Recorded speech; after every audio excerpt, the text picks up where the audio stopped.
दो प्रकार की भक्ति होती है, बहुत ध्यान से सुनिएगा। एक होती है ज्ञान मार्ग की भक्ति और एक होती है प्रेम मार्ग की भक्ति। ज्ञान मार्गीय भक्ति करने वाले कभी कभी प्रेम मार्गीय वालों को कुछ नहीं समझते। बहुत ध्यान से सुनिएगा। ज्ञान मार्गीय वाले जो होते हैं वो प्रेम मार्गीय वालों को उपहास करते हुए ही देखते हैं, क्योंकि उनको ज्ञान है, उनको शास्त्रीय बात पता है, उनको वैदिक बात पता है, उनको गुरुजनों की आज्ञा पता है। इसलिए वो प्रेम मार्गियों को जब देखते हैं तो प्रेम मार्गियों का उपहास ही करते हैं। और इस उपहास का सामना हमारी मीराबाई ने भी किया, सूरदास जी ने भी किया, कुमनदास जी ने भी किया, करमेती बाई ने भी किया, कर्माबाई ने भी किया, जनाबाई ने भी किया, नामदेव जी ने भी किया, तुकाराम जी ने भी किया, क्योंकि ये सब प्रेम मार्गीय हैं। और कहीं ना कहीं ज्ञान मार्गीय जो होते हैं वो प्रेम मार्गियों को कभी कभी उपहास दृष्टि से देख लेते हैं। रते ज्ञानान्न मुक्ति, ये वाक्य सिद्ध है, बहुत ध्यान से सुनिएगा। ज्ञान मार्ग से अगर आप भगवत प्राप्ति करना चाहते हैं, उससे भगवत प्राप्ति निश्चित है। लेकिन ज्ञान मार्ग से भगवत प्राप्ति में बाधा कब आ जाती है? जब आप प्रेम मार्गियों को उपहास दृष्टि से देखने लगते हो, अज्ञानी दृष्टि से देखने लगते हो। जो है सो ज्ञान ही है, प्रेम व्रेम कुछ नहीं होता। इस प्रकार की दृष्टि जब ज्ञान मार्गीय के चित्त में आ जाती है तो उसका ज्ञान भगवत प्राप्ति में बाधा बन जाता है। आपने दो स्थिति देखी होंगी। बिल्ली जब अपने बालक को लेकर के एक जगह से दूसरी जगह जाती है तो बिल्ली कैसे लेके जाती है? उसके गले को अपने मुख से पकड़ती है। बिल्ली अपने बालक को गले से पकड़ती है, मुख से, और अपने मुंह में दबा करके अपने बालक को दूसरे स्थान पर लेके जाती है। पर हमारे वृंदावन में बंदर, वो देखे आपने, बंदर मुंह से नहीं पकड़ता, बंदर के बालक अपनी मां को पकड़ते हैं और इतने कस के पकड़ते हैं पेट को कि वृंदावन में एक छत से दूसरी छत बंदर छलांग मारते हैं, बालक को पकड़ के रखना पड़ता है।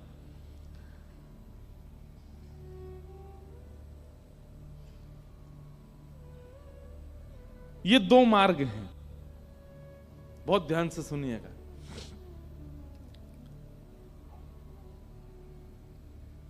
दो प्रकार से इनका अर्थ किया जाता है। जो अपनी मां को पकड़ करके उनके गर्भ से लिपटे रहते हैं, ऐसे बानर, उनकी पद्धति को ज्ञान मार्ग कहा जाता है। उनको ठाकुर जी को पकड़ के रखना पड़ेगा, उनको पथ पकड़ के रखना पड़ेगा, उनको गुरुजनों की आज्ञा पकड़ के रखनी पड़ेगी, उनको शास्त्र पकड़ के रखने पड़ेंगे। एक जगह भी अगर हाथ छूटा तो गिरना निश्चित है।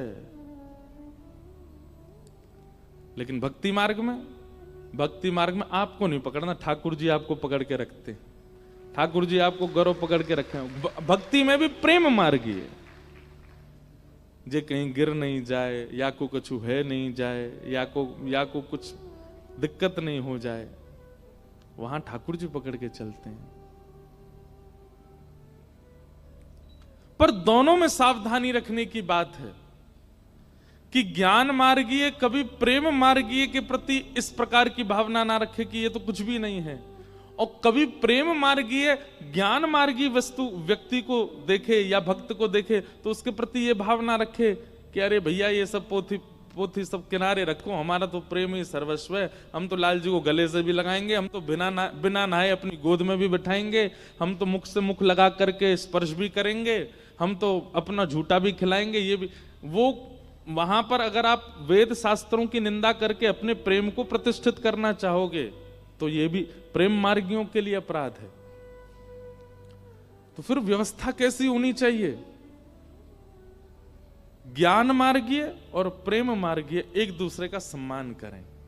अगर कभी प्रेम मार्गीय भक्त को ज्ञान मार्गीय मिल जाए और वो आकर के उसको कहीं सुधार करने को कहे तो हाथ जोड़ के स्वीकार करे, समझे, ठीक है, जैसे आप आज्ञा करेंगे आगे से हम इस बात का ध्यान रखेंगे। अगर आप प्रेम मार्गीय भक्त हो और आपको कोई ज्ञानी कह दे कि भाई ठाकुर जी को डलिया में लेके मत जाओ, ये ठाकुर जी हैं, इनके प्रति ठाकुर जी वाला भाव रखो। और अगर आप डलिया में लेके भी चलते हो तो देखिए यहां पे भी कई लोग आते हैं, मैं अब आप जब मिलोगे तब नहीं बोलूंगा, मैं मंच से ही बोल सकता हूं। ठाकुर जी को लेके आते हैं, कथा सुनाते हैं या कहीं भी, तो उनकी वैसी व्यवस्था होनी चाहिए। वो प्लास्टिक की डलिया में, उसमें छन्नीदार होती है, ऐसे कहीं उसमें कपड़ा लगा के बिठा दिए नहीं, बाकायदा बनवाइए, उनके अनुरूप एक सामग्री सिद्ध करवाइए। उसमें अंदर ये विचार करना, अगर मैं इसमें बैठता तो मुझे क्या क्या आवश्यकताएं होती, वैसी आवश्यकताएं उसमें करो। उसमें भीतर फॉर्म लगवाओ, गद्दा लगवाओ, अंदर उसमें बढ़िया रेशमी वस्त्र लगवाओ, उसमें रोज इत्र का अर्पण किया करो, ठाकुर जी को वायु मिलती रहे, हवा लगती रहे, उसके लिए एक सुंदर सुंदर जाली बनवा दो, भीतर ठाकुर जी का जल रख दो, बंटा भोग रख दो। हम तो कुछ पैसा भी रख देते हैं ठाकुर जी के पास, लाल जी यहां से वहां कहीं जामे, रास्ता में कोई गोपी मिले तो दही खरीद के पा लियो। क्यों? अब आपको हमको जो लोग दिख रहे हैं वही हैं क्या? ठाकुर जी की लीला, जब ठाकुर जी अब आज जाएंगे, भुज से उड़ेंगे, सीधे दिल्ली पहुंचेंगे, तो हवा में कई सारी गोपी मिलेंगी, अप्सराएं मिलेंगी, दही लेके खड़ी होंगी। तो हमने अपने लाल जी को जो समझा रखा, मैं लाल जी चोरी करके फोड़ फाड़ के मत खाइयो, पैसा दियो बाकायदा, ये लो आपकी बैंक है भीतर, ठाकुर जी रखते हैं अपने पास। अब वो हमने, आप कहोगे तो कभी कम हुआ पैसा, गिनता ही नहीं मैं, वो विश्वास है मन में कि होता होगा कम, क्योंकि हर महीना उसमें रखना तो पड़ता ही है, कहां जाता है, कहीं ना कहीं तो जाता ही है, खर्च होता है। लेकिन उस पर कभी चेक नहीं किया है, कभी गिन के नहीं रखा, और कभी बाद में ये भी नहीं देखा कितना कम हुआ, विश्वास है कि कम होता है। तो हमारे लाल जी की तो पैसा भी होते हैं, बंटा जी भी। उस दिन भी जब यहाँ उसका प्रीमियर हो रहा था प्यारो वृंदावन का, तो चुपचाप लाल जी आए थे, वहीं गोद में बैठ के पूरा दर्शन करके चले गए। उस समय भी ठाकुर जी का बंटा, झारी जी वस्त्र, और क्या कहते हैं मुंह पोंछने का रूमाल, ठाकुर जी का बढ़िया इत्र, सब सामग्री रहती है साथ में। और जो सामग्री नहीं है उसके प्रति भाव कर लिया जाता है। भाव मतलब नेत्र बंद करके, जैसे अब फ्लाइट में जाएंगे तो झारी जी में जल नहीं होगा, भाव क्या होगा, हे यमुना जी ये झारी खाली है, आप आकर के इसमें विराजमान हो जाओ, और जब जब लाला को प्यास लगे आप प्यास बुझाइयो, आ जाइयो, ये भावना है। अब ये प्रेम मार्गीय व्यक्ति का स्वरूप है। लेकिन कभी अगर ज्ञान मार्गी आपके इस भाव को देख करके आप में कुछ सुधार करने के लिए कहे, तो आपको यह नहीं कहना है कि भाई हम प्रेम मार्गी, ये सब क्या, ठीक है अपनी बात अपने तक रखो, नहीं, स्वीकार करो। हो सकता है कि श्री ठाकुर जी ही उसकी वाणी से आपको कुछ अंकित करवा रहे हो, कुछ आज्ञा कर रहे हो। ये ध्यान रखने वाली बातें, इसलिए बहुत ध्यान से सुनिएगा। आप कभी अहमदाबाद जाते हैं, राजकोट जाते हैं, द्वारिका जाते हैं, अपने ठाकुर जी को संग लेके जाते हैं। अब जब आप भ्रमण पर जाते हैं तो आपके मन में आता है कि ठाकुर जी बेचारे, इनको भी ले चलो, नहीं। जैसे ही आप पहुंचे वहां स्थान पर बढ़िया ठाकुर जी को व्यवस्थित करके ठाकुर जी से कहो लाल जी हम जा रहे हैं थोड़ा घूमने, आप भी ये लो पैसा है, कुछ घूमे आओ, डोले आओ, और समय बता दो हम इतने बजे तक आ जाएंगे, उससे पहले आप भी आ जाना। ठाकुर जी का भी तो प्राइवेट टाइम रहने दो एक। ऐसे एक नियम व्यवहार होता है, ये प्रेम मार्गियों का लक्षण है। और अगर आप ज्ञान भक्ति मार्गीय हो और आप किसी प्रेमी भक्त को देखते हैं, वो नाच रहा है, वो रो रहा है, वो झूम रहा है, वो सिद्ध स्थिति में आकर के कथा सुन रहा है, तो उसके प्रति उपहास मत करो। ये क्या है? ठाकुर जी को प्रियतम मानते हैं, ये ठाकुर जी को लाला मान के झुंझुना दिखाते हैं, ये ठाकुर जी गोद में लेके ऐसे डोलते रहते हैं। अरे भगवान को इन्होंने खिलौना बना लिया है। आप विश्वास मानिए, उसी समय आप अपने भक्ति मार्ग से च्युत हो जाओगे, क्योंकि आपने उसके भाव को न समझे हुए ही उसके प्रति कोई भावना रख ली। दोनों भक्त हैं, प्रेमी भी और ज्ञानी भी। बस एक दूसरे के प्रति समत्व बुद्धि रखो। ये हे भावना जब आपके चित्त में आ जाती है तो आप अपनी स्थिति से गिर जाते हो। हमारे श्री हितरवंश महाप्रभु के एक पुत्र श्री कृष्णचंद्र जी, वो क्या कहते हैं? हरिदासन सो गर्व न करिए, हरिदासन सो गर्व न करिए। हरि के दासों पर कभी भी हे दृष्टि मत करो। आज बंधुओं, आप हम नहीं जानते, पर यह बात बिल्कुल सत्य। हमसे बहुत अपराध बनते हैं वैष्णवों के प्रति। हम उनकी स्थिति, उनकी परिस्थिति और उनके स्वभाव को परखने लगते हैं, इसलिए हमारी भक्ति घट जाती है, हमारा भाव घट जाता है, हमारी स्थिति घट जाती है।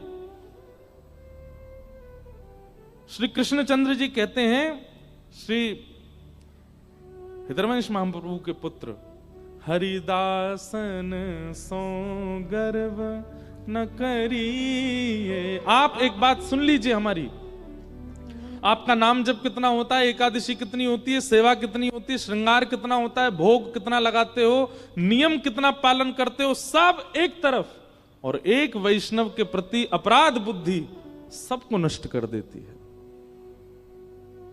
और आपका नाम नहीं बन पाता, आपका श्रृंगार नहीं बन पाता, आपका भोग सेवा नहीं बन पाती, आपकी ठाकुर जी के प्रति और सेवाएं नहीं बन पाती, ठीक है, लेकिन आप किसी भी वैष्णव के प्रति अपराध बुद्धि नहीं रखते, तो जितनी अपूर्णता रह जाती है नाम में, सेवा में, व्रत में, वो सब ठाकुर जी पूर्ण कर देते हैं। क्यों? क्योंकि आप वैष्णव के प्रति शुद्ध दृष्टि रखते हो। हरिदासन सो गर्व न करिए, हरिदासन सो गर्व न करिए। यह अपराध नरक पद परिये, यह अपराध नरक पद परिये। बड़े बड़े महापुरुष ऐसी स्थिति में पहुंच गए कि महाराज लाखों की तादाद में लोग उनको सुनने के लिए आते हैं, लेकिन एक वैष्णव अपराध और उनको नरक जाना पड़ता है।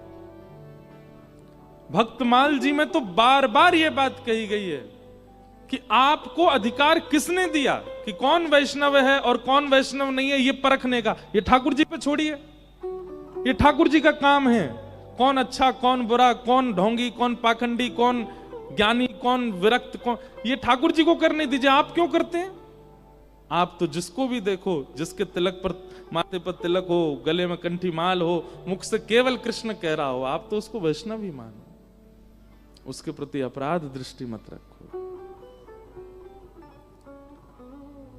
ये चुनने का अधिकार ठाकुर जी का। जैसे कोई चोरी हो जाए और आपको पता चल जाए ये चोर है, आप जाकर के उसको पीटने लग जाओ, तो पुलिस वाले आके उसको बाद में पकड़ेंगे, पहले तुमको पकड़ेंगे। अरे तू कानून हाथ में क्यों ले रहा है? तैने उसको क्यों मारा? ये काम हमारा है, हम मारेंगे, हम दंड देंगे, कोर्ट फैसला लेगा कि क्या करना क्या नहीं करना, तू क्यों कर रहा है? ठीक वैसे ही जब आप किसी वैष्णव की स्थिति को परखने लगते हैं तो ठाकुर जी इसी प्रकार दंड देते हैं। बोले तुझको अधिकार किसने दिया कि तू उसको कितना पानी में समझे? ये मेरा काम है।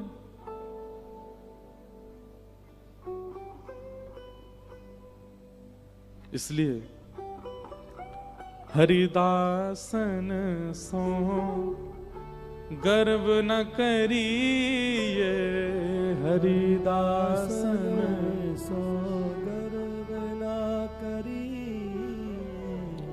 हम कुल जाति धनी अभिमानी, हम कुल जाति धनी अभिमानी।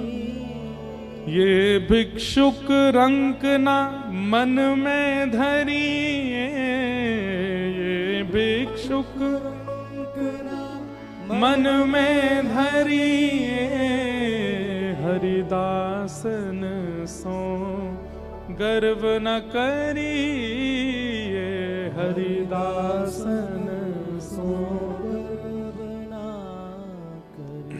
सदन कसाई मांस काटते थे और मांस काट करके तराजू में जब रखते थे तो दूसरे पड़ले में भार के लिए शालिग्राम भगवान को रखते थे और फिर तोलते थे।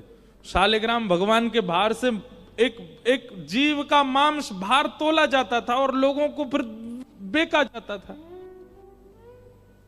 एक महात्मा ने देख लिया और देख करके बोले राम राम राम राम, मुंह पे हाथ धर के गए, बोले ये शालिग्राम भगवान है, कितना बड़ा अपराध कर रहे हो तुम, है इनसे तुम मांस तोलते हो, इनको दो हमको। बेचारे सदन कसाई बड़े भोले, अरे मुझे नहीं पता था, लीजिए भगवान, मेरे को तो लगा इनके लिए कोई आसन नहीं है, मेरे पास में कहां धरूं, सब जगह मांस है, तो ये तराजू का ये वाला पटला मैं रोज धो करके पहुंच के बढ़िया व्यवस्थित करके इसमें धरता हूं, इनको दो काम हो जाते हैं, इनका आसन भी हो जाता, मांस भी तुल जाता है।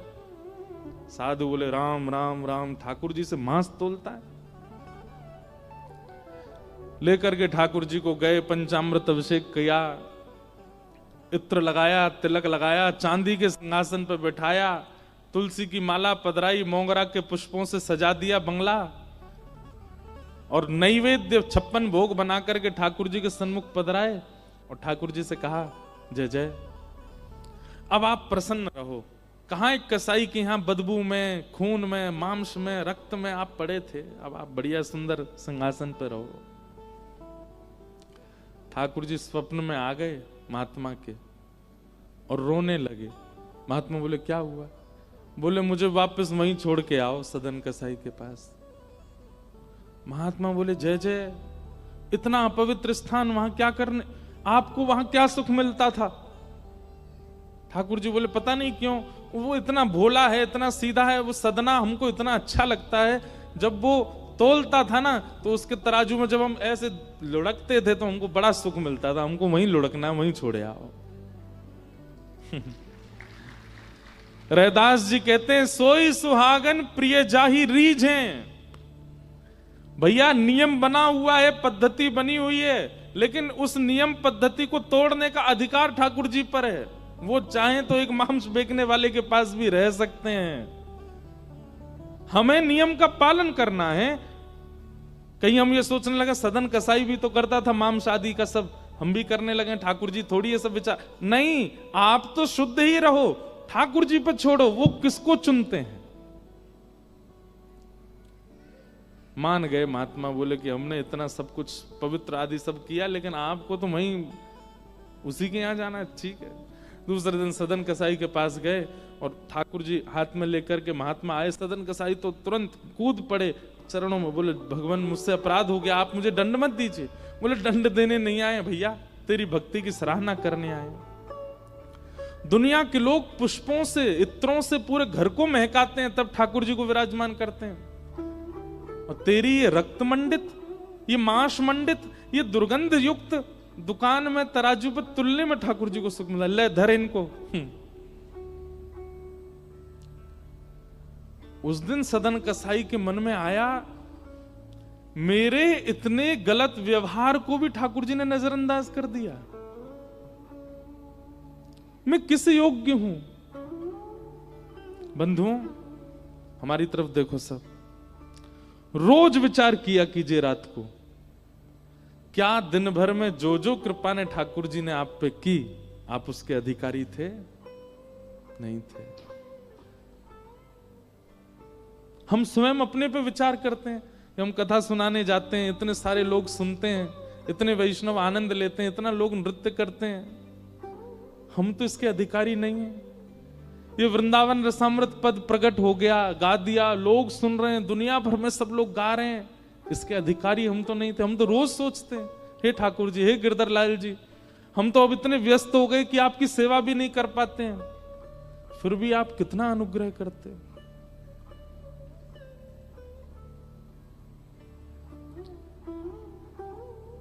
बहुत कृपालु हैं ठाकुर जी, बहुत कृपा करते हैं। सबसे ज्यादा नजरअंदाज करना अगर किसी को आता है तो वो इनको आता है, और सबसे ज्यादा नजर डालना किसी को आता है तो उनको आता है। हम आप सबको, हम सबके अवगुणों को भूलते नहीं है। कोई व्यक्ति अगर सुधर जाता है ना, और लोग देख भाई अब तो ये सुधर गया, ना सुधर तो गया, पता नहीं 2 साल पहले क्या हुआ था, पल्ली गली वाली के साथ भाग गया था ये। अरे तब भाग गया था, अब तो ठीक है ना। हम लोग ऐसे हैं, पर ठाकुर जी कैसे हैं? ठाकुर जी के आगे जाके हम कहते हैं नाथ हमसे ये अपराध हुआ, ये अच्छा ये भी किया, मुझे तो याद ही नहीं तुमने किया था, भूल जाते हैं। ठाकुर जी विस्मृत कर देते हैं।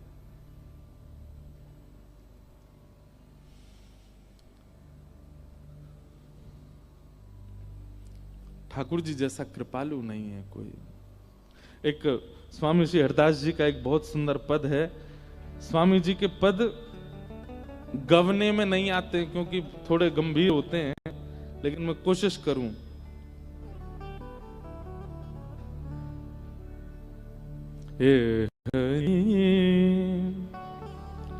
मो सोना बिगाड़न को तो सोना सवारन को, मो सोना बिगाड़न को तो सोना सवारन को। क्या कह रहे हैं स्वामी जी? ए हरि मो सोना बिगाड़न को तो सोना सवारन को, गाइए।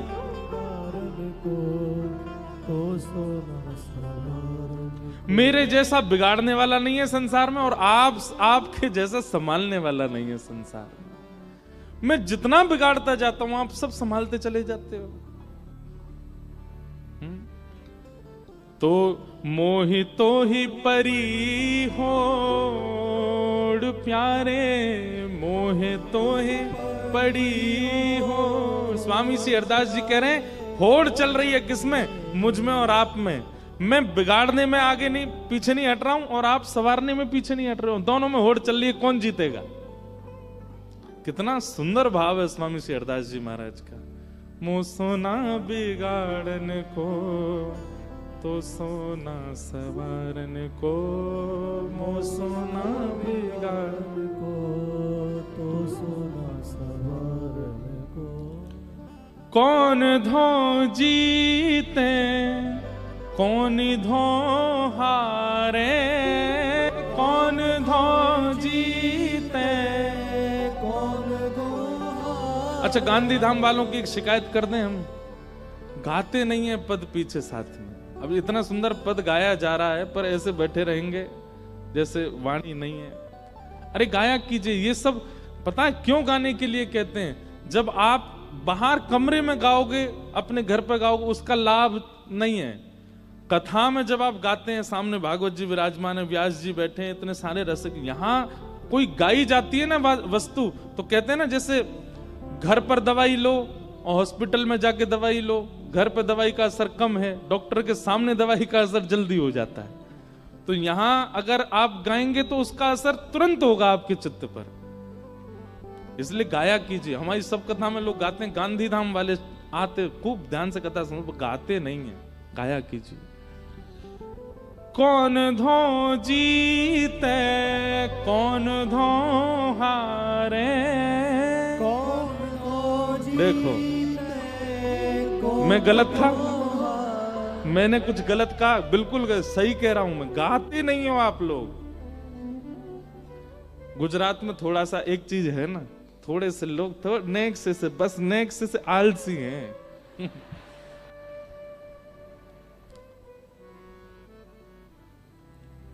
बोले महाराज जी गुजरात में एक चीज कंपलसरी है। बोले क्या?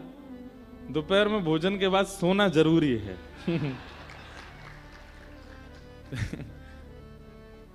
क्यों? उसके बिना बोले दोपहर में आपको कोई नहीं मिलेगा। आप फोन करते रहो, घंटी बजाते रहो, घर पे जाके खड़े हो जाओ, बच्चों से कहते हैं कह दो पिताजी है ही नहीं, पिताजी 5 करोड़ लेके खड़ा है, कह दो शाम को आ जाएगा। यार अभी सोना जरूरी है अपना।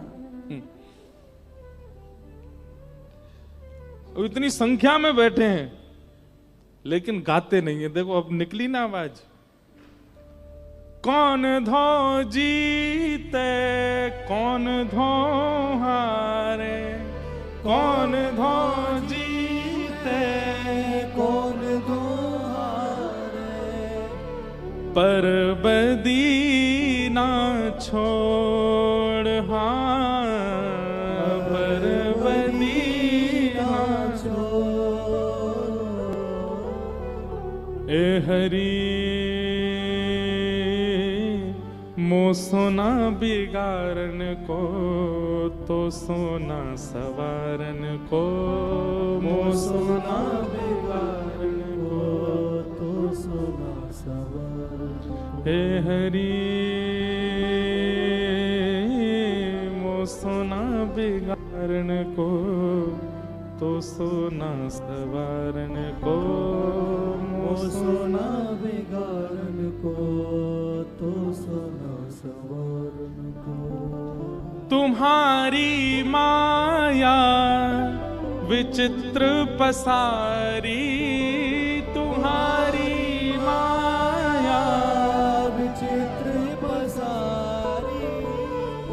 मोहे सुर मुनि मोका भूले, मोहे सुर मुनि मोका भूले।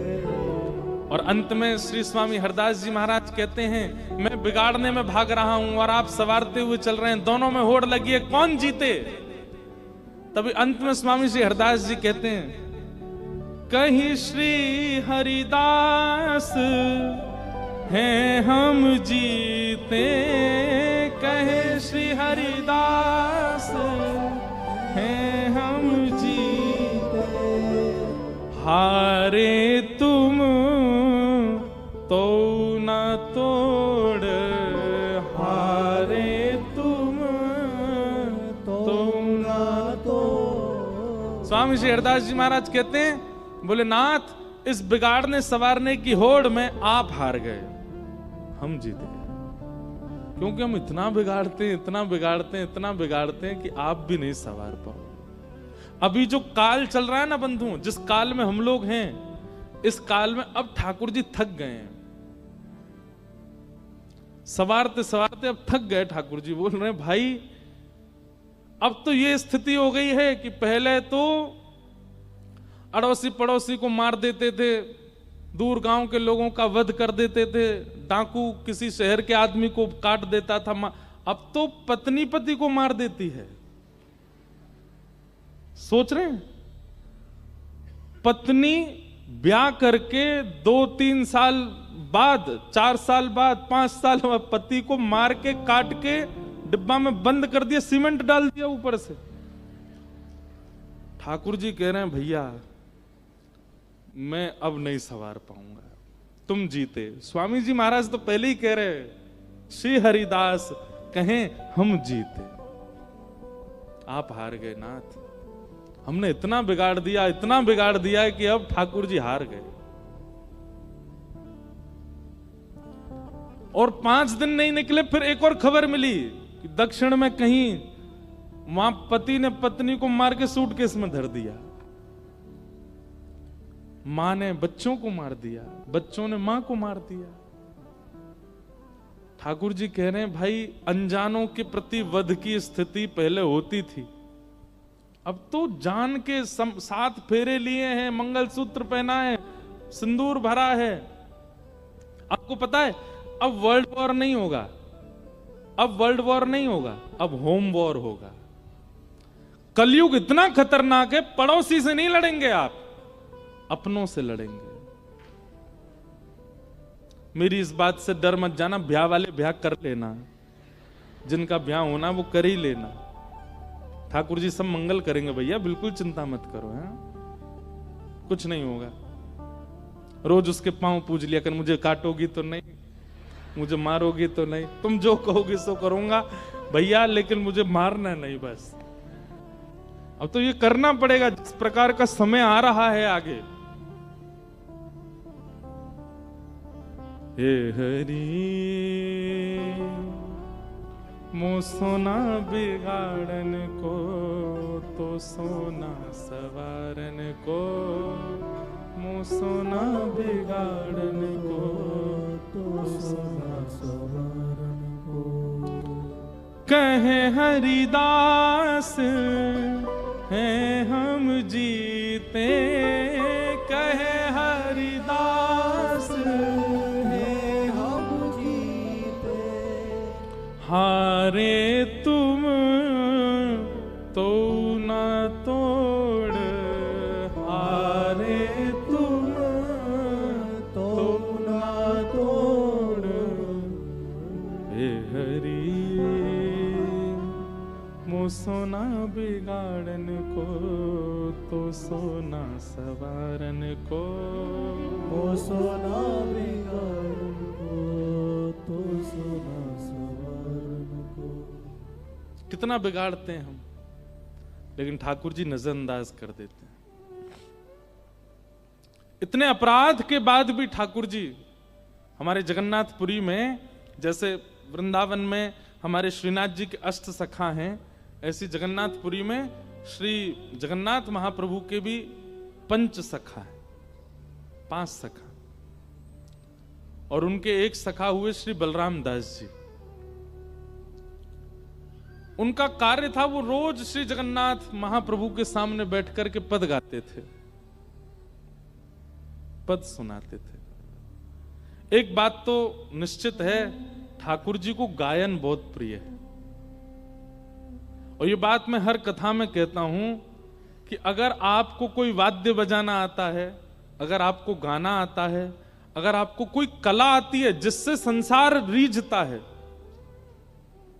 उस कला का अगर आपने प्रयोग ठाकुर जी के सन्मुख कर दिया, किसी लोक रंजन के लिए नहीं, किसी व्यक्ति विशेष को रिझाने के लिए नहीं, उस कला का प्रयोग अगर ठाकुर जी को रिझाने के लिए कर दिया, तो एक नाम जापक से पहले ठाकुर जी आपको मिल जाएंगे, एक तपस्वी से पहले आपको मिल जाएंगे। लेकिन क्षमा प्रार्थी कान पकड़ के, अगर किसी को कोई कला नहीं आती है, वैसे एक बात और कह दें, संसार में एक व्यक्ति भी ऐसा नहीं जिसको कोई कला ना आती हो, वो ढूंढ ना पा रहा हो बात अलग है, हर किसी को एक कला आती है।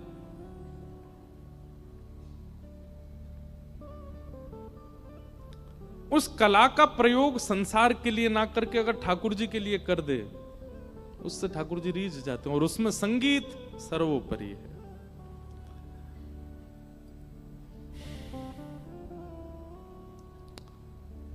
आपका गायन ठाकुर जी के लिए हो। परसों तरसों हम रात में यहाँ कीर्तिदान जी आए थे, उसके बाद हम लोग रात में बैठे, फिर गायन हुआ, तो हमको बोले आप भी कुछ सुनाओ महाराज जी। हमने अपने जीवन में पहली बार, वैसे तो गाता रहता हूं ऐसे चलते फिरते, पर माइक पे पहली बार गजल गाई, और जब गजल गाई तो सब सुनते रह गए। वो बोले कि आप महाराज जी गाते तो हो। मैं सत्य बता रहा हूं, मैंने जीवन में पहली बार माइक पे कोई गजल गाई होगी। लेकिन मन में आया कि इतना क्यों भाया सबको वो स्वर, क्योंकि आज तक वो स्वर अमनिया था, उससे केवल ठाकुर जी भोग लगा रहे थे, और वही स्वर जब जगत के प्रसाद के लिए प्रस्तुत किया गया तो सबको भाने लगा, सबको अच्छा लगने लगा। ऐसे हम कभी फिल्मी गीत भी गुनगुनाते हैं ना, तो बढ़िया लगता है खूब सुनने वालों को। क्यों? क्योंकि ये वाणी अमनिया है, ये संसार के प्रयोग में जाती कम है, ये ठाकुर जी की भोग में ही रहती है। कभी कभी जब संसार के भाव में जाती है तो फिर उसका स्वाद अलग ही लगता है। हम खुद ही बड़ाई कर रहे हैं, पर ये एक बात बता रहे हैं आपको कि गुण का प्रयोग यदि ठाकुर जी की सेवा में ही अधिक होता है ना, तो वो गुण भोग की भांति प्रस्तुत होता है, फिर वो जिसके सामने जाएगा उसका कल्याण ही करेगा। तो श्री बलराम दास जी ठाकुर जी के सामने संगीत की सेवा करते थे, जगन्नाथ महाप्रभु को रिझाते थे।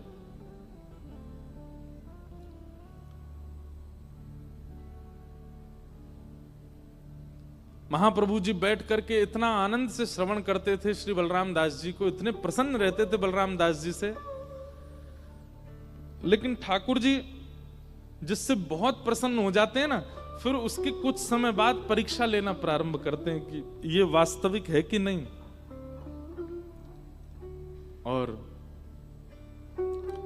बलराम दास जी की एक परीक्षा हुई। क्या? एक दिन वो गा रहे थे और उनके गायन को पीछे खड़ी एक अत्यंत सुंदरी नृत्यांगना एक अप्सरा, एक नगर वैश्या, वो सुन रही थी। और जैसे ही उसने उनका स्वर सुना बलराम दास जी का, वो उसने पूछ लिया सब पहले से, ये कितने बजे आते हैं, ये क्या क्या गाते हैं सब। अगले दिन वो श्रृंगार करके अपनी पोशाक पहन करके पूरी आई और बलराम दास जी गा रहे थे और वो नृत्य करने लगे। उसके नूपुरों की जब आवाज बलराम दास जी के कानों में पड़ी, बोले कौन इतने ताल में नृत्य कर रहा है। पीछे मुड़कर के जैसे ही उसका रूप देखा, बलराम दास जी तो इतने प्रसन्न हो गए। आज तक तो श्री जगन्नाथ जी को देख के ही गाया था, पर आज उसको देखने लगे। आहा, क्या सुंदर नृत्य कर रही है। एक दिन, 2 दिन, 5 दिन, 6 दिन उसके मन में, बलराम दास जी के मन में आने लगा, हे नाथ, हे जगन्नाथ भगवान, बहुत बढ़िया जोड़ी बनाई है, मैं गायक, ये नृत्य करती है, दोनों का हो जाए, आनंद हो जाए। रोज गाते। लेकिन बलराम दास जी की गायकी में अब एक विघ्न आ गया कि पहले वो महाप्रभु जी को रिझाने के लिए गाते थे, पर अब वो किस लिए गाते हैं, ये रीझे। वो नाचती नाचती वाह वाह कर जाए उसके लिए गाने लग गए। और स्थान कौन सा चुना, जगन्नाथ भगवान का मंदिर। महाप्रभु जी बोले भैया अब इसके स्वर में हमको बिल्कुल स्वाद नहीं आता। भाई तुम्हारा संबंध है, तुम किसी के संग भी रहो, पर अब तुम गायन ही उसी के लिए करते हो, तो हमारे सामने बैठने का नाटक क्यों करते हो।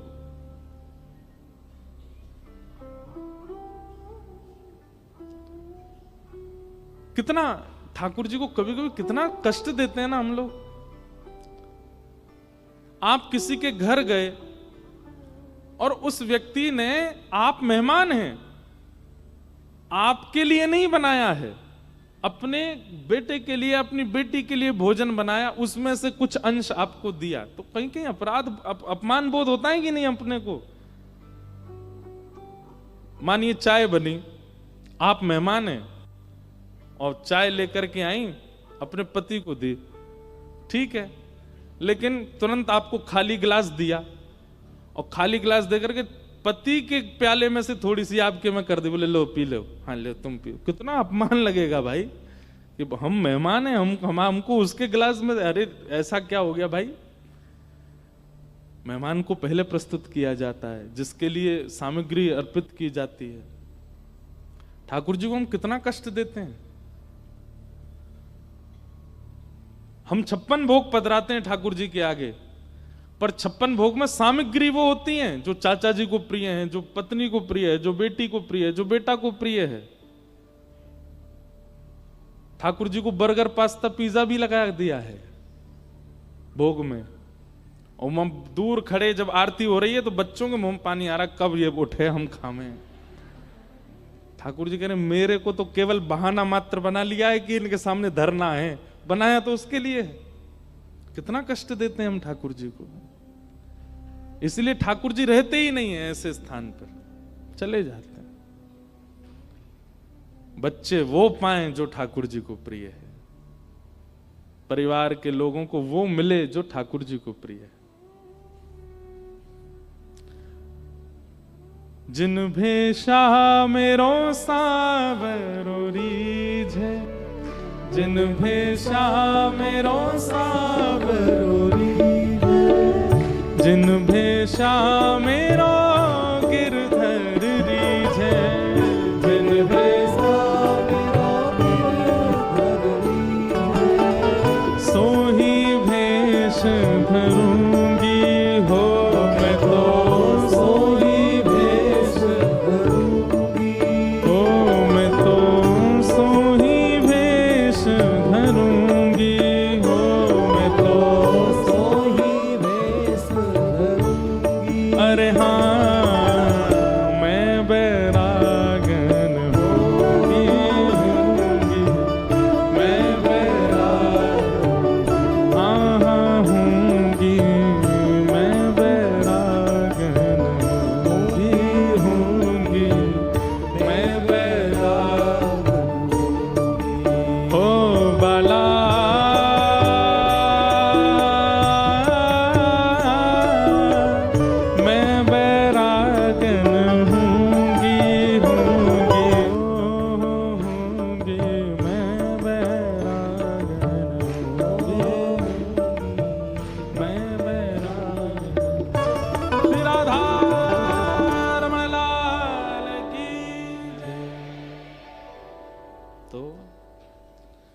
वैष्णव के स्वभाव में तो अपनी प्रसन्नता या अपनों की प्रसन्नता से जीवनचर्या नहीं होती। उसके स्वरूप स्वभाव में तो जिन भेषा मारो सांवरो रीछ है। तो एक माता जी बेचारी अब भी नाच रही हैं, दिखाओ, देखो उनको पीछे, ये देखो, ये ठाकुर जी के लिए नाच रहे। इनके सिर पे क्या रखा, दिखाना भाई ने जूम करके। गोपाल जी बैठे हैं क्या? ये देखो, वाह, अरे वाह ये देखो, ऐसा लग रहा हो सांची में यशोदा मैया के सिर पे ही बैठे हैं लाल जी, नाच रहे हैं। मैया बैठ जाओ, अब बैठ जाओ। अरे वाह जय। कितना ये कच्छ में देखने को मिलता है, ऐसा सरल स्वभाव। और वो ठाकुर जी भी उनके नहीं है, किसी और के हैं? वो अभी अभी दिए हैं, उनको लेके नाच रही हैं सिर पे। अभी मैं थोड़ी देर पहले कह रहा था हम बहुत कष्ट देते हैं ठाकुर जी को, पर ऐसे लोग सुख भी बहुत देते हैं ठाकुर जी को। मुझे ऐसे ही लगा, जो प्रत्यक्ष लाल जी बैठे हैं सिर पे, और जैसे यहाँ तो सब वाद्य बंद हो गए, ठाकुर जी दोनों तरफ कंधा पे पाम लटका के और मैया के सिर पे तबला बजा रहे हैं, मैया वहीं पे नाच रही है, झूम रही है। जय हो बोलो द्वारिकाधीश की जय। मीराबाई का ये पद सामान्य नहीं है बंधु। जिन भेषा मारो, ये भक्ति की एक स्थिति बताती हैं वो, कि भक्त अपनी दिनचर्या, जीवनचर्या अपने सुख और अपनों के सुख के लिए नहीं करता। जब भक्ति भाव चित्त में आ जाता है, वैष्णवता चित्त में आ जाती है, फिर तो वो ठाकुर जी को रिझाने पे ही उसका जीवन निर्भर होता है।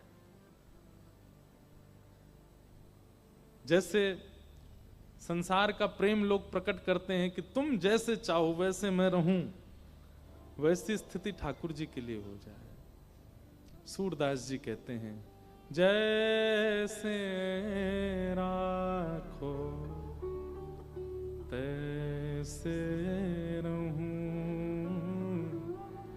जैसे राखो तैसे रहूं, जानत हो सुख दुख सब जन के, जानत हो सुख दुख सब जन के, मुख सो कछु न कहो, मुख से कछु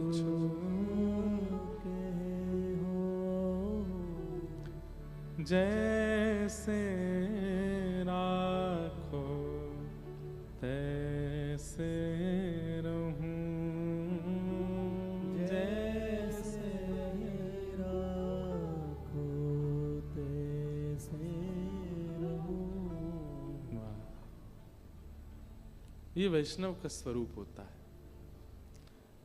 जहां स्वेच्छा प्रकट होती है। और एक बात आपको बोल दें हम, भक्ति मार्ग में आने से पहले स्वेच्छा में आप हो तो कोई अपराध नहीं है, लेकिन आप ठाकुर जी की प्रेम लक्षणा भक्ति में आ गए, उसके बाद अगर आपकी स्वेच्छाएं बहुत प्रकट होती हैं तो वो अपराध है। ठीक है, समय लगता है, धीमे धीमे आप पूर्ण रूपेण स्वेच्छाओं से निवृत्त नहीं हो पाओगे, धीमे धीमे थोड़ी थोड़ी स्वेच्छाएं तो रहेंगी, पर बहुत हद तक स्वेच्छाएं नहीं रहें, वो एक वैष्णव का स्वरूप होता है। अपनी इच्छाओं से फिर वो नहीं चलता है, या अपनी बहुत इच्छाओं की पूर्ति में उसका ज्यादा प्रयास नहीं रहता। यहां पर श्री बलराम दास जी को सेवा मिली है ठाकुर जी के सामने, सेवा गायन करने की, और इतने वर्ष बीत गए ठाकुर जी के आगे आगे गाते गाते, फिर भी उनकी स्वेच्छा प्रकट हो गई कि अब वो ठाकुर जी की जगह उस वैश्या को रिझाने के लिए गाते हैं, और वो भी ठाकुर जी के सामने, वो भी लाइट जला के। ठाकुर जी के सामने ही कर रहे हो, तो दंड भी फिर वैसा ही मिलेगा। ठाकुर जी के सामने जब आप कुछ अनीत कृत्य करते हो, उनके संरक्षण में रह करके कुछ करते हैं ना, तो फिर ठाकुर जी करने देते हैं और जितना हो सके व्यवस्थित होने देते हैं, अंत में पकड़ते हैं फिर। तो बलराम दास जी जैसा जैसा चाह रहे थे वैसा वैसा सब हो रहा था। रोज गाना चाहते वो रोज आ जाती, गाने के बाद उनका मन होता है इससे बैठ के थोड़ी बात करूं, तो वो बाहर प्रतीक्षा करती हुई मिलती, उससे बैठ के बात करते, कभी भोजन करते, कभी संग घूमने जाते। नाम था, वो वैश्या थी, नगर वैश्या थी। अब तो बलराम दास जी का ये रूप हो गया कि अब वो आती थी तभी स्वयं आते थे, वो जाती थी तो खुद का भी मन जगन्नाथ जी के सामने लगता नहीं था। जैसे ही वो गई तो फिर उनको रोता था, अपने सब पत्र पुष्प सब इकट्ठे करते और ये भी चलते बनते।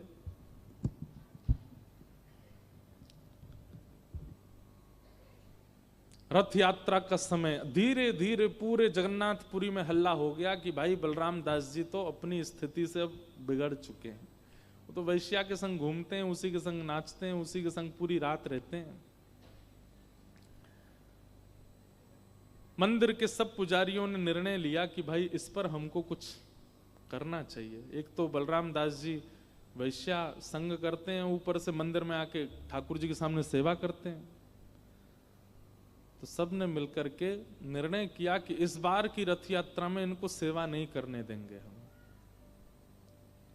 महाप्रभु जी रथ पर विराजमान होते हैं तो सबसे पहले बलराम दास जी का पद गाया जाता है, बलराम दास जी का गायन होता, उसके बाद रथ खिंचता है। इतना बड़ा सौभाग्य था बलराम दास जी का कि रथ में विराजमान ठाकुर जी की पहली सेवा बलराम दास करेंगे, फिर रथ चलेगा। लेकिन आज पुजारियों ने कहा इनको सेवा हम नहीं करने देंगे।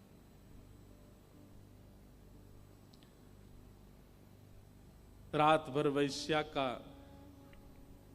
आस्वादन, उसके रूप का, स्वरूप का, उसी के संग रहते। लेकिन एक बात बंधुओं, भगवान गीता में कहते हैं ना, नमे भक्त्या प्रणश्यति, मैं अपने भक्त का पता नहीं क्यों एक बार मेरे सामने आ जाता है ना, एक बार मेरे चरण पकड़ लेता है, उसके बाद में अगर वो बिगड़ता भी है तो भी मैं उसका पतन नहीं होने देता। नमे भक्त्या प्रणश्यति। आप एक बार ठाकुर जी के सन्मुख हो चुके हैं, हम एक बात आपको दावे से मंच से कह रहे हैं, आप एक बार ठाकुर जी के सन्मुख हो चुके हो और उसके बाद यदि आपसे कोई अपराध बन जाता है और एक दिन आने पर आपको अपराध बोध होने लगता है कि मैंने ये अपराध किया, मैंने वैष्णव अपराध किया, या मैंने सेवा में अपराध किया, मैंने एकादशी अपराध किया, या मैंने ठाकुर जी के सन्मुख किसी के साथ छल किया, कपट किया, और आप ठाकुर जी के सामने उसको स्वीकार कर लेते हैं ना कि नाथ मुझसे ये अपराध हो गया, अब नहीं करूंगा। आप अब नहीं करूंगा बोलते हैं, आधे में ही ठाकुर जी क्षमा कर देते हैं। तू स्वीकार कर रहा है ना, बस। व्यक्ति अपने अपराध का स्वीकारीकरण ठाकुर जी के सामने करे या जिससे अपराध किया उसके सामने करे, ठाकुर जी को उसी में ही प्रसन्नता हो जाती है। ये सबसे बड़ा प्रायश्चित बताते हैं ठाकुर जी। पर प्रायश्चित कुछ ही पापों का होता है, कई पापों का प्रायश्चित नहीं होता, उसका तो फिर दंड ही मिलता है।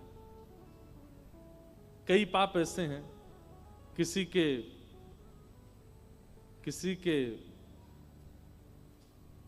बालक के साथ में दुर्व्यवहार करना, किसी स्त्री के साथ दुर्व्यवहार करना, कुकाम कुकर्म करना, उन सब का तो फिर दंड ही मिलेगा। उसके लिए आप कहो सॉरी गलती हो गई, नहीं चलेगा काम।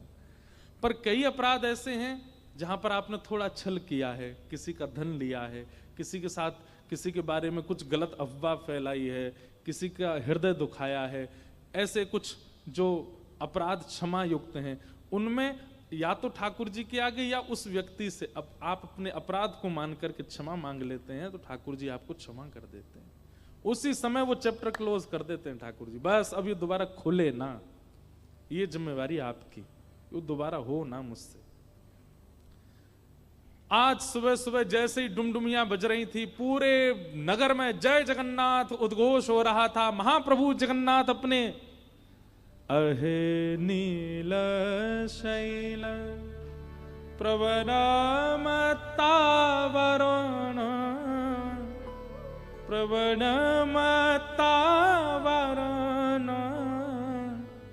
मुआरतनलिनी बनकुकर दलन आहे नील शैल कहे साल बेग हीन जाति रे यवन। उड़िया भाषा में ये पद है। जब महाप्रभु जगन्नाथ जी रथ यात्रा के लिए आते मेरे रोंगटे खड़े होते हैं जब मैं ये भाव गाता हूं। साल बेग जो कि एक मुस्लिम का बेटा है, कोसों दूर बैठ करके महाप्रभु जगन्नाथ जी की स्तुति गाता है और उसकी स्तुति सुनकर के महाप्रभु जगन्नाथ जी का रथ रुक जाता है। क्यों? क्योंकि उसके माता पिता उसको रथ यात्रा में जाने ही नहीं देते। उसने जीवन में कभी जगन्नाथ जी का दर्शन नहीं किया, केवल सुना है। आज वो कोसों दूर अपनी छत पर बैठ करके गाता है, कहे साल बेग हीन जाति रे यवन, कहे साल बेग हीन जाति रे यवन, श्रीरंगा चरण तले उद्धरिल जवन, अहे नील शैल।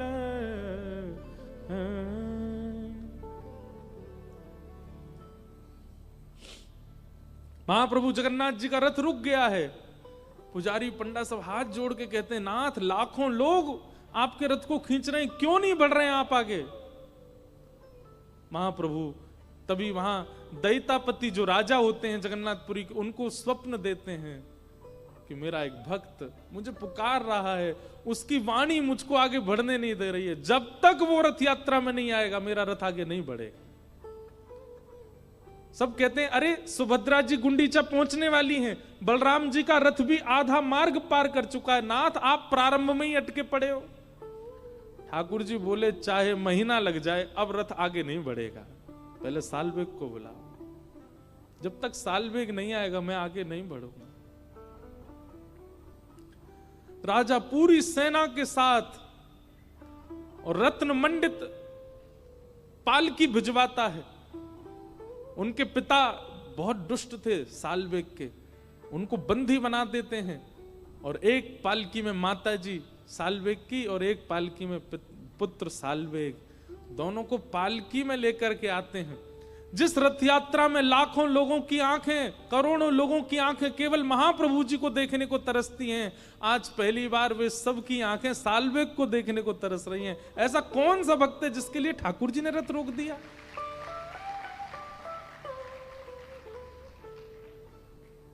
और सालबेग की स्थिति रो रहा है, मैंने ऐसा कौन सा पुण्य किया, मेरे लिए पालकी भेजी महाप्रभु जगन्नाथ ने। जैसे ही मध्य सभा में सालबेग पहुंचा, लाखों दूर दूर तक केवल सिर ही सिर दिख रहे हैं, लोगों की भीड़ लगी है, महाप्रभु जगन्नाथ रथ में बैठे हैं। और जैसे ही सालबेग की पालकी आती है, औरों के तो नेत्र सजल होते हैं, लेकिन रथ पर विराजमान महाप्रभु जगन्नाथ झूमने लगते, मेरा सालबेग आ गया, मेरा परम भक्त सालबेग आ गया।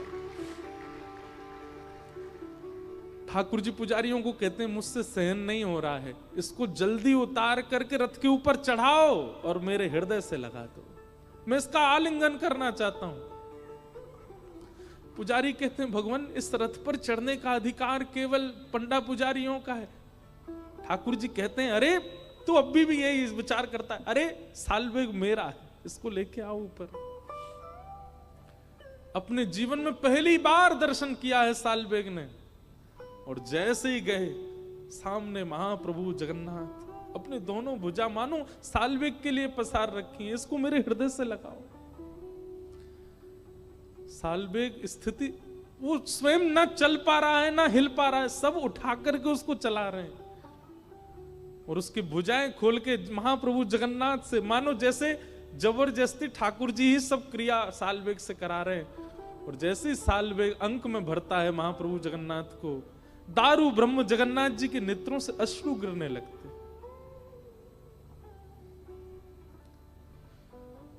साल वेग को याद आता है कि मैंने प्रणाम तो किया ही नहीं, अरे मैं कितना धूर्त, पहली बार अपने नाथ प्रियतम के सामने आया, प्रणाम नहीं किया मैंने।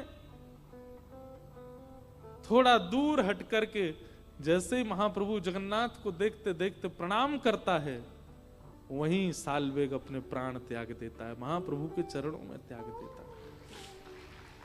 नन्हा सा बालक साल्वेग। बंधुओं, लगभग 1000 वर्ष पुरानी घटना है।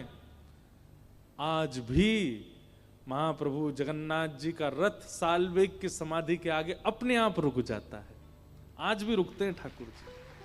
और उस समय सब पुजारी बैठते हैं और महाप्रभु जगन्नाथ जी को घेर करके गाते हैं, अहे नील शैल प्रवरमतावरण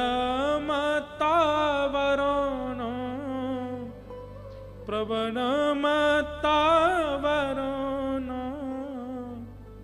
मुआरत नलिनी पनकुकर दलन अहे नील शैल। गजराज चिंता कल थाई घोर जलेन, गजराज चिंता कल थाई घोर जलेन, चक्र पेशी नक्र नासी उधरील तरन अहे नील शैल। आज भी महाप्रभु जगन्नाथ जब ये पद गाया जाता है, कोई ध्यान पूर्वक जगन्नाथ जी को देखे तो ऐसा लगेगा महाप्रभु जी झूम रहे हैं और अपने साल्वेग को याद कर रहे हैं। ठाकुर जी कितना प्रेम करते हैं हमसे। हम अधिकार नहीं बना पाते, हम वो तो प्रतीक्षा कर रहे हैं कि तू आ तो सही मेरे सामने। पर हम माया में इतने रम चुके हैं, इतनी ज्यादा आसक्ति हमारी संसार के प्रति हो चुकी है कि हम उस अमृत को छोड़ देते हैं मीठे शरबत के सामने। ये संसार का शरबत हमको अच्छा लगता है, वो अमृत ऐसा प्रेम ठाकुर जी बरसाने को तैयार बैठे, वो हम कर ही नहीं पाते।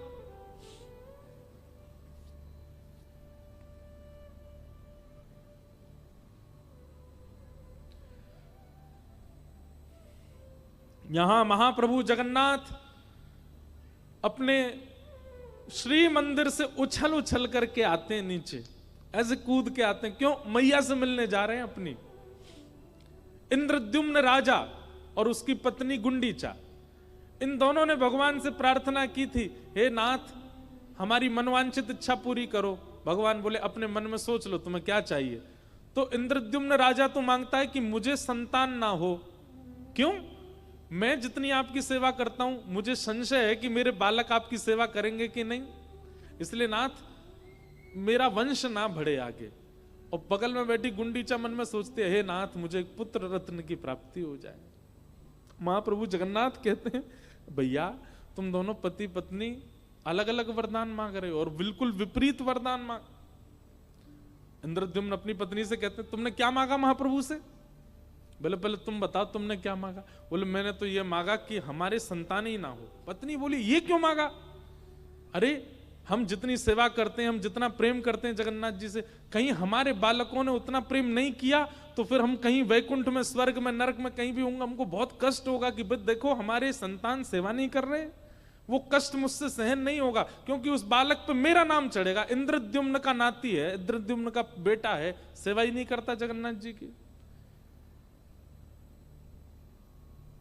पत्नी बोली मैंने तो फिर ये मांगा है कि हमें पुत्र रत्न मिले। तो इंद्रद्युम्न ने लड़ने लगा, तुमने पुत्र क्यों मांगा ठाकुर जी से? जगन्नाथ जी बोले तुम दोनों मत लड़ो, यहां संशय में तो मैं आ गया हूं। समाधान की इच्छा जरूरत मुझको है, तुम दोनों क्यों लड़ रहे हो? नहीं नहीं प्रभु, मेरी पत्नी नहीं चाहती पुत्र। क्यों नहीं चाहती? मैं तो चाहती हूं। इनको आप चाहे जो दो, मुझे तो पुत्र चाहिए। भगवान बोले ये कैसे संभव होगा? पति संतान चाहता नहीं, पत्नी चाहती है, कैसे संभव होगा? ठाकुर जी फंस गए बीच में। तभी भगवान कहते हैं अब तो एक ही उपाय है। बोले क्या? इनको पुत्र चाहिए नहीं और तुमको पुत्र चाहिए मैया, तो फिर एक काम होगा। क्या? मैं ही आपका पुत्र बन जाता हूं मैया। पूरा विश्व मुझे जगन्नाथ कहेगा, पूरा विश्व मेरे सामने दंडवत करेगा। विश्व कल्याण के लिए मैं साल भर तो यहीं मंदिर में ही रहूंगा, लेकिन अपने जन्म दिवस के 15 दिन बाद मैं रथ में बैठ करके आऊंगा मां आपके पास। पूरा विश्व मेरे चरणों में प्रणाम करेगा, पर मैं अपनी मां की गोद में खेलने जाऊंगा। और महाप्रभु जगन्नाथ अपने भैया और बहन के साथ रथ में गाजे बाजे के साथ नाचते कूदते हुए अपनी मैया से मिलने जाते हैं। ऐसा कहते हैं कि श्री मंदिर में जगन्नाथ जी का दर्शन जितना पुण्य देता है, उससे करोड़ गुना ज्यादा पुण्य श्री जगन्नाथ जी जब गुंडीचा में विराजते हैं, वहां उनका दर्शन करने का पुण्य, उसका पुण्य का एक अंश ऐसा है कि फिर दोबारा जन्म नहीं लेना पड़ता। ऐसा वो ठाकुर जी की जन्म वेदी है। महाप्रभु जगन्नाथ जी का रूप वहीं निर्मित हुआ है, गुंडीचा में। चरित्र तो बलराम दास जी का चल रहा था, पता नहीं हम कहां कहां घूम आए। महाप्रभु जगन्नाथ जी आज जैसे ही रथ पर बैठे, हल्ला होने लगा, अरे बलराम दास को बुलाइए, उसके पद के बाद ही रथ यात्रा होती है। पुजारियों ने कहा नहीं, आज बलराम दास पद सेवा नहीं करेगा और आज के बाद कभी नहीं करेगा। सुबह सुबह जय घोष और डुमडुमियां बज रही थीं। यहां बलराम दास जी का मन हुआ, अरे आज तो रथ यात्रा का दिन है, आज तो महाप्रभु जगन्नाथ रथ में विराजेंगे, मेरी पद सेवा होती है, उसके बाद ही रथ चलता है, और मैं यहां काम आतुर होकर के विषय भोगों में पड़ा हूं। मैं यहां एक स्त्री के चक्कर में पूरी रात पूरा दिन यहीं बैठा रहता हूं, काम में लोलुप्त होकर के ठाकुर जी की सेवा छोड़ रहा हूं।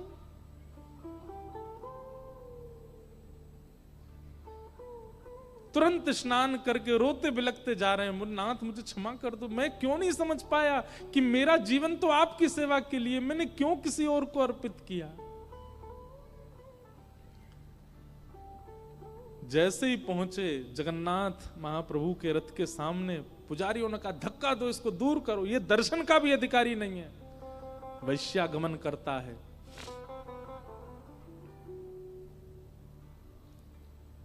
बलराम दास जी को एक झांकी भी नहीं देखने दी महाप्रभु जी की, दूर कर दिया। मुझे देखने तो दो, मैं सेवा नहीं करूंगा, दर्शन तो करने दो मेरे महाप्रभु का। बोले तू उसका भी अधिकारी नहीं है, जा उसी के दर्शन कर जिसके पास रहता है।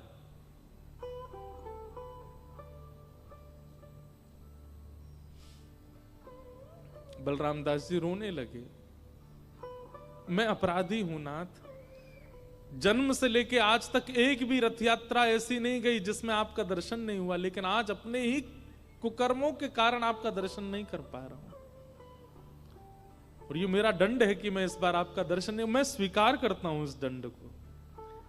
और बलराम दास जी चले गए वहां से, समुद्र के तट पर जाकर के रोने लगे, और बार बार मानो समुद्र सागर से कह रहे हैं कि एक ऐसी लहर लाइए, मुझे ले जाइए, मैं जीवित नहीं रहना चाहता। लेकिन क्या करें, तभी मन में आया अपनी सेवा तो मैं कहीं से भी अर्पित कर सकता हूं, जरूरी क्या रथ के आगे बैठूं। तभी एक बालू का, समुद्र की बालू का रथ बनाया, और उस बालूका के रथ में 2 गोल गोल लड्डू एक के ऊपर एक धर दिए, जगन्नाथ जी बन गए रथ के अंदर विराजमान करके, और 2 ऐसे गोल गोल नेत्र पधरा दिए और बैठ गए सामने हाथ जोड़ करके। बलराम दास जी अपनी नित्य की, हर साल की जो उनकी सेवा है वही करने लगे। जैसे ही सेवा प्रारंभ की बलराम दास जी ने गायन करने की, महाप्रभु जगन्नाथ जी का रथ चल पड़ा था, फिर वही हुआ, रुक गए जगन्नाथ जी। लोग खींच खींच करके हार गए, लेकिन महाप्रभु जी का रथ बढ़ा नहीं आगे। सबने दंडवत किया, बोले जय जय। आज क्या हुआ, आज आपका रथ क्यों रुक गया है? अरे हमारे यात्रा का नियम है कि जब तक बलराम दास संगीत सेवा कर नहीं देता तब तक हमारा रथ आगे नहीं बढ़ता। अरे प्रभु, आज तो उसको हमने सेवा से हटा दिया, वो वैश्यागमन करता है, उसका आचरण अच्छा नहीं है, निकाल दिया हमने। आज बलराम दास सेवा नहीं करेगा, आज आपकी रथ यात्रा ऐसे ही होगी। ठाकुर जी बोले पर सेवा तो मेरी हो रही है, बलराम दास तो पद गा रहा है और मैं सुन रहा हूं। बोले कहां गा रहा है, यहां तो कोई बलराम। बोले यहां नहीं गा रहा है, उसने मेरा एक और रथ बनाया है और उस रथ को भी नंदी घोष रथ की तरह तैयार किया है, उसमें मेरा स्वरूप विराजमान किया है। भगवान के रथ का नाम है नंदी घोष, और उस रथ में मैं बैठा हूं और बलराम दास गा रहा है। अरे आज मैं यहां इस रथ में नहीं हूं, मेरा रथ तो वहां समुद्र के किनारे बलराम दास जी ने बनाया, वो मेरा रथ है, और आज मेरी यात्रा वहीं हो रही है, आज इस रथ में मेरी यात्रा नहीं है। पंडित जन सब कहने लगे, बोले नाथ यहां लाखों लोग आपके दर्शन को बैठे हैं, आप ऐसा क्यों कर रहे हैं? बोले भैया, यदि चाहते हो कि ये रथ यात्रा आगे बढ़े तो जाओ और बलराम दास को लेकर के आओ और उससे कहो जो बालुका के उसने जगन्नाथ बनाए हैं ना, मेरा अंश उन्हीं में बैठा है, उनको लेके आवे, और उनको लाकर के जब इस रथ पर विराजमान करेगा और यहां बैठ के जब वो मेरी सेवा करेगा तभी ये रथ आगे बढ़ेगा, नहीं तो नहीं बढ़ेगा। पुजारी जी बोले जय हो भगवान, जिसको पूरा विश्व दुत्कार देता है उसको आप स्वीकार करते हो। भगवान कहते हैं नमे भक्त्या प्रणश्यति, वो मेरा भक्त है, उससे गलती हो गई लेकिन वो गलती स्वीकार करता है, मेरा स्वभाव है उसको क्षमा करना है। वो बलराम दास जी आए, आकर के फिर उन्होंने सेवा की और उस सेवा से प्रसन्न होकर के फिर महाप्रभु जगन्नाथ जी का रथ आगे बढ़ा। कहने का इस भाव को सुनाने का क्या अभिप्राय है कि श्री ठाकुर जी अगर हमसे कोई अपराध बन जाता है, हमसे कोई दोष बन जाता है, तो ठाकुर जी के सन्मुख उसको स्वीकार करो और वचनबद्ध होकर स्वीकार करो कि पुनश्च इसकी आवृत्ति नहीं होगी नाथ, ये मुझसे दोबारा नहीं होगा। ऐसी भावना से जब आप ठाकुर जी के आगे स्वीकारीकरण करते हैं अपने अपराध का, तब ठाकुर जी क्षमा करते हैं।